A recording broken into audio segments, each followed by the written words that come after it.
आगे पढ़ते हैं। विरल माध्यम वह माध्यम जिसमें प्रकाश की चाल अधिक होती है उसे विरल माध्यम कहते हैं। इसका घनत्व कम होता है। वायु लिख सकते हैं क्योंकि वायु में प्रकाश की चाल सबसे अधिक होती है। उसके बाद से प्रकाश के अपवर्तन के लिए आवश्यक शर्त, यानी प्रकाश के अपवर्तन कब होता है। पहला आप इसके शर्त में बता सकते हैं कि प्रकाश के अपवर्तन तभी होता है जब दो माध्यम उपस्थित हो, यानी एक सघन और एक विरल हो, तभी प्रकाश के अपवर्तन उपस्थित होता है।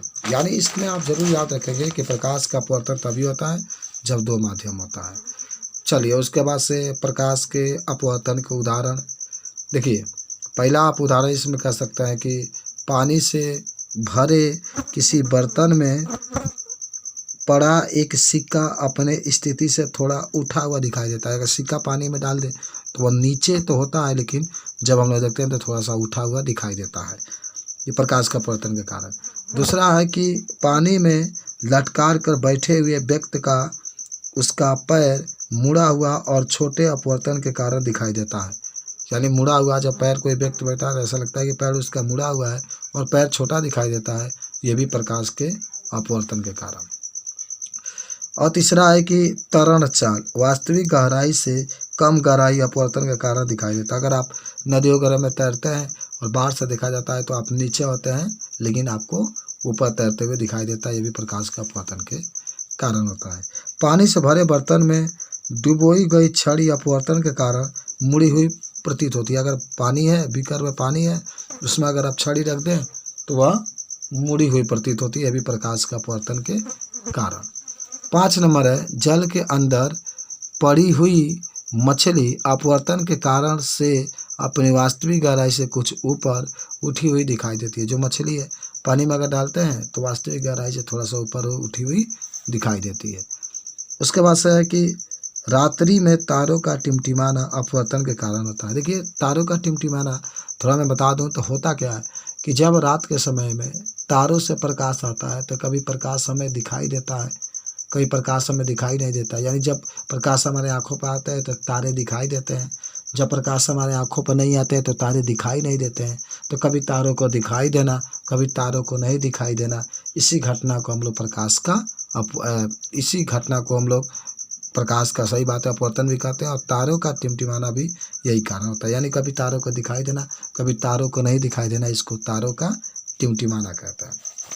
उसके बाद से देखिए आगे जब हम लोग बढ़ते हैं तो आता है कांच के आयताकार स्नेल से अपवर्तन। देखिए ये कांच आपका है, ये वायु है और ये भी वायु है। तो वायु है तो इसको विरल माध्यम, कांच है तो सघन माध्यम। होता क्या है इसमें, देखिए एक प्रकाश की किरण चल रही है, जा करके इससे टकरा करके इसकी चाल कम हो जाती है, फिर बाहर जब निकलती है तो इसकी चाल अधिक हो जाती है। देखिए ये प्रकाश की चाल है, ये अभिलंब है, अभिलंब की झुक गई, फिर अभिलंब है, फिर अभिलंब से दूर हट गई।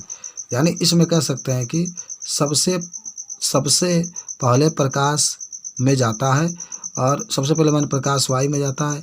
वायु सघन माध्यम होता है, तो थोड़ा सा यहाँ पर वायु विरल माध्यम होता है, सघन मत कहिएगा, विरल, जिसमें प्रकाश की चाल अधिक होती है। इसके बाद अब प्रकाश कांच में प्रवेश करता है तो उसकी चाल घट जाती है तथा प्रकाश की किरण अभिलंब की ओर झुक जाती है। पुनः प्रकाश कांच से वायु में जाता है तो वायु में प्रकाश की चाल बढ़ जाती है और अभिलंब से दूर हट जाता है। वही बात यहाँ पर देख रहे थे आप कि ये प्रकाश ये विरल माध्यम है और जब ये अभिलंब है, जब कांच में जाती है तो इसकी चाल घटती है तो अभिलंब की ओर झुक जाती है, फिर ये अभिलंब है, फिर जब बाहर निकलती है तो अभिलंब की ओर दूर हट जाती है। तो इसी को हम लोग कहते हैं आयताकार स्लेब से प्रकाश का अपवर्तन। चलिए आगे बढ़ते हैं। उसके बाद से देखिए एक और आपका आता है जिसमें प्रश्न पूछा जाता है अपवर्तनांक। तो कह सकते हैं कि आपतन कोण की जया जिसको साइन आई कहते हैं तथा अपवर्तन कोण की जया जिसको साइन आर के अनुपात को अपवर्तनांक कहते हैं। इसे हम लोग म्यू से प्रदर्शित करते हैं और इसका मात्रक नहीं होता। तो यही बात होता है म्यू बराबर साइन आई बटा साइन आर, यानी आपतन कोण की जया और अपवर्तन कोण की जया का अनुपात को हम लोग अपवर्तनांक कहते हैं। और देखिए ये भी अपवर्तनांक माध्यम में प्रकाश की चाल और माध्यम 2 में प्रकाश की चाल। नोट देखिए जिस पदार्थ का अपवर्तनांक जितना कम होगा उसमें प्रकाश की चाल उतना ही अधिक होता है। ठीक है, अपवर्तनांक जितना कम प्रकाश की चाल उतना ही अधिक, इसीलिए अपवर्तनांक व्युत्क्रमणुपाती प्रकाश की चाल अधिक होगा जब अपवर्तनांक कम होगा। तो चलिए आगे बढ़ते हैं हम लोग नेक्स्ट। अब इसमें कहेंगे कि प्रकाश के चाल के बारे में। कहने का मतलब है निर्वात में प्रकाश की चाल सबसे अधिक होता है, उससे कम गैस में होता है, उससे कम द्रव में होता है, सबसे कम प्रकाश का चाल ठोस में होता है। उसके बाद से प्रकाश किरणों की उत्क्रमणीयता। देखिए प्रकाश की किरणें जिस मार्ग से जाती है, स्थिति पलट जाने पर वह उसी मार्ग से वापस आ जाती है। इस घटना को प्रकाश किरणों की उत्क्रमणीयता कहते हैं। यानी प्रकाश देखिए ये AN/GN, तो यहाँ पर y के सापेक्ष कांच का अपवर्तनांक बराबर कांच के सापेक्ष y का अपवर्तनांक।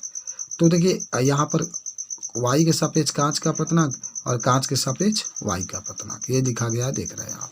कुछ बातें हैं देखिए, जहाँ पर डायमंड हीरा कहेगा उसको D से, जहाँ पर ग्लास कांच कहेगा G से, जहाँ एयर Y होगा उसको A से, और जहाँ अपवर्तनांक होगा N से, जहाँ लेंस होगा L से, जहाँ जल होता है उसको W से प्रदर्शित करते हैं।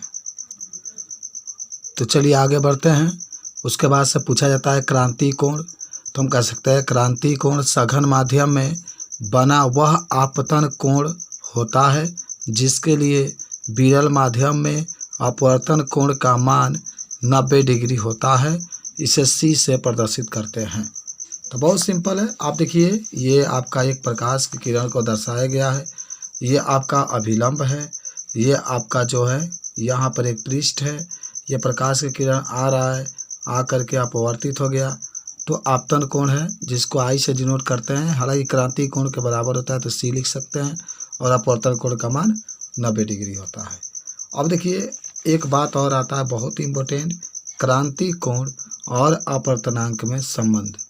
तो आपसे पूछा जाता है क्रांति कोण अपवर्तनांक में संबंध, तो n बराबर 1/sin C लिख सकते हैं, जहाँ n अपवर्तनांक है, C हमारा क्रांति कोण है। तो इस तरीके से इसका भी डिफिनेशन हम लोग बता सकते हैं। आगे हम लोग बढ़ते हैं तो आता है कि प्रकाश के पूर्ण आंतरिक परावर्तन। देखिए मैं आपको बताता हूँ कि अगर आपसे पूछा जाता है तो कहेंगे कि जब प्रकाश सघन से विरल माध्यम में जाते समय सघन माध्यम में ही वापस लौट जाता है तो इस घटना को प्रकाश का पूर्ण आंतरिक परावर्तन कहते हैं। प्रकाश का पूर्ण आंतरिक परावर्तन तब होता है जब सघन माध्यम में आपतन कोण का मान विरल माध्यम में क्रांति कोण से अधिक होता है। यानी आपतन कोण का मान अधिक होगा, क्रांति कोण का मान कम होगा, तभी आपका ये प्रकाश का पूर्ण आंतरिक परावर्तन होता है। देखिए यहाँ पर चित्र भी बनाया गया है, ये अभिलंब है और ये आपका सघन माध्यम है। प्रकाश आपका जा रहा है और जा करके टकरा करके विरल माध्यम से वापस हो गया, सघन माध्यम में ही वापस। हालांकि विरल माध्यम से जाए बिना ही सघन माध्यम में वापस आ जाता है। उसके बाद से देखिए कुछ बातें हैं, प्रकाश के पूर्ण आंतरिक परावर्तन के कुछ शर्तें होती हैं या कुछ उदाहरण पहले देखते हैं हम लोग। ये शर्त नहीं है, उदाहरण देखते हैं हम लोग। तो अगर प्रकाश के पूर्ण आंतरिक परावर्तन के उदाहरण में पहले आप कह सकते हैं कि हीरा को चमकदार दिखाई देना। मैंने आपसे पूछा जाता है कि हीरा क्यों चमकदार दिखाई देता है, तो प्रकाश के पूर्ण आंतरिक परावर्तन के कारण। देखिए होता क्या है, हीरा में जब प्रकाश जाता है, हीरा पर टकराता है, तो टकराने के बाद हीरा का आपतन कोण का मान अधिक होता है, क्रांति कोण का मान कम होता है, जिसके कारण हीरा से प्रकाश टकरा करके तेजी से हमारे आँखों पर आता है, और जब हम लोग हीरा को देखते हैं तो हीरा चमकदार दिखाई देता है। अब देखिए दूसरा है पानी से भरे बीकर में पेंसिल के तिरछा दिखाई देना। पेंसिल को तिरछा दिखाई देना, बाहर वाला जो होता है आपतन कोण का मान बढ़ जाता है, क्रांति कोण का मान कम हो जाता है, और जब हम लोग हीरा को देखते हैं तो जब पेंसिल को देखते हैं तो तिरछा दिखाई देता है। कांच में पड़ी दरार को चमकदार दिखाई देना, ये भी प्रकाश के पूर्ण आंतरिक परावर्तन के कारण। जल में प्रखनली को चमकीला दिखाई देना, यह भी उसी का होता है। रेगिस्तान में मरीचिका का दिखाई देना। देखिए रेगिस्तान में मरीचिका का मतलब क्या होता है कि कभी कभी जब हम लोग रेगिस्तान में जाते हैं, किसी ब्रिज को देखते हैं, तो उस ब्रिज का एक और नीचे हम लोग का चित्र दिखाई देता है। पहले बार तो हमें भ्रम होता है कि शायद नीचे तालाब है, पानी है, इसीलिए वो चित्र दिखाई देता है पेड़ का, लेकिन ऐसा होता नहीं है। ये भी प्रकाश के पूर्ण आंतरिक परावर्तन के कारण। यानी कह सकते हैं कि रेगिस्तान में जब एक पेड़ देखते हैं और नीचे भी एक दिखाई देता है तो इसी को प्रकाश का पूर्ण आंतरिक परावर्तन कहते हैं। देखिए ठंडे देशों में मरीचिका, यानी ठंडे देशों का मतलब जब बर्फ़ जम जाता है और यहाँ जो तालाबें होती है उसमें जब जहाज़ वगैरह चलते हैं और जब हम लोग जहाज़ को देखते हैं तो ऊपर भी एक जहाज़ का चित्र दिखाई देता है आकाश में, तो इसको भी हम लोग ठंडे प्रदेश का मरीचिका कहते हैं। उसके बाद से आगे हम लोग बढ़ते हैं। देखिए आगे जब आप बढ़ेंगे तो एक और टॉपिक आता है जिसका नाम होता है प्रकाश तंतु। तो अगर आपसे कोई कहे कि प्रकाश तंतु क्या होता है तो आप सीधे कहिएगा कि यह एक ऐसी युक्ति होती है जो प्रकाशिक संकेत को बिना क्षय हुए एक स्थान से दूसरे स्थान तक चक्रीय मार्ग में स्थानांतरित किया जा सकता है। यह पूर्ण आंतरिक परावर्तन के सिद्धांत पर कार्य करता है। यह भी बात जायज़ आपका है कि प्रकाश तंतु में प्रकाशिक जो संकेत होते हैं उसको बिना ऊर्जा के क्षय से एक स्थान से दूसरे स्थान पर हम लोग ले जा सकते हैं। यह भी आपसे पूछा जाता है तो सारे बच्चे इसको बता देते हैं।